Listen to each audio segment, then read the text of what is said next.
It's the WP Minute. This episode is brought to you by Easy Support Videos. Support your WordPress users by placing videos right in the WordPress admin. Get it at easysupportvideos.com. You know the drill. Everything I mention here will be linked up in the newsletter and the blog post. Check out thewpminute.com for the links. Chock full of news. In a surprise tweet overnight, at least here in the US time zone, somewhere in Australia, Elliot Condon announced the acquisition of his iconic WordPress plugin, Advanced Custom Fields, by the Delicious Brains software company. Delicious Brains, of course, famous for WP DB Migrate Pro and DIY WordPress hosting SpinupWP.com. I've reached out to both Brad Touesnard, founder of Delicious Brains, and Elliot for comment. I hope to have those replies back to publish a blog post soon. Rob Howard, CEO of Howard Development and Consulting, announced the acquisition of the Understrap theme framework, ironically, in a Medium post, reportedly a $50,000 investment. It's the first time I've heard of Understrap. The Understrap package allows you to quickly and easily build search engine optimized websites with WordPress. And a quote from Rob, "I anticipate one of the first steps will be the addition of a Bootstrap 5 version, which has already been started as an offshoot project, since that's been one of the most important roadmap items for a while now." Check out that post to learn more. Not to be outdone on acquisitions, Chris Lemma tweets that Liquid Web has acquired Iconic, makers of a suite of WooCommerce plugins.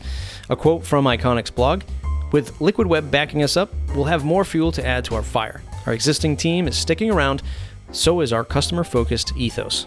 WordPress turned 18 this week, but like any other rebelling teenager coming of age, not without its difficulties. When announced, the illustrated timeline omitted Mike Little from the lineage of events, but it was corrected by Josepha a short time after blowing out those candles. Get to the blocka! Sorry. Gutenberg 10.7 updates are out. This release introduces the first iteration of responsive menus in the navigation block. Ann McCarthy published a call to test full-site editing by the way of challenging you to build a portfolio page. I think this is a great opportunity for non-developers to partake in the development of WordPress with a low barrier to entry. I enjoy the work Ann is doing in this space.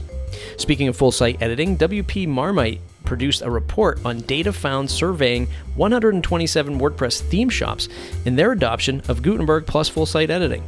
57% of theme shops feature their Gutenberg compatibility. Only 17% of theme shops offer custom Gutenberg blocks.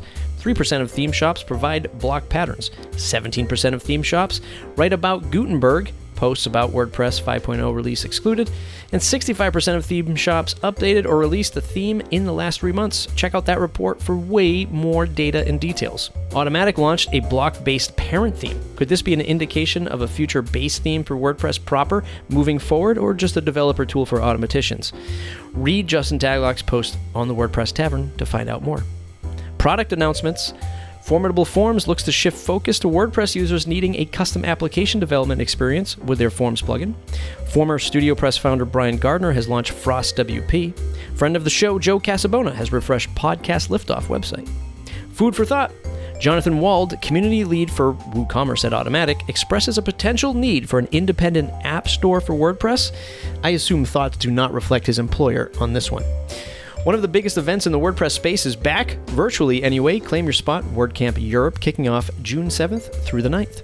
Stack Overflow was acquired by Prosus. Prosus, one of Europe's most valuable tech companies, is best known as the largest shareholder in Chinese internet and video game giant Tencent Holdings. I interviewed Brian Jackson, former marketer at Kinsta, now plugin product creator over at mattreport.com.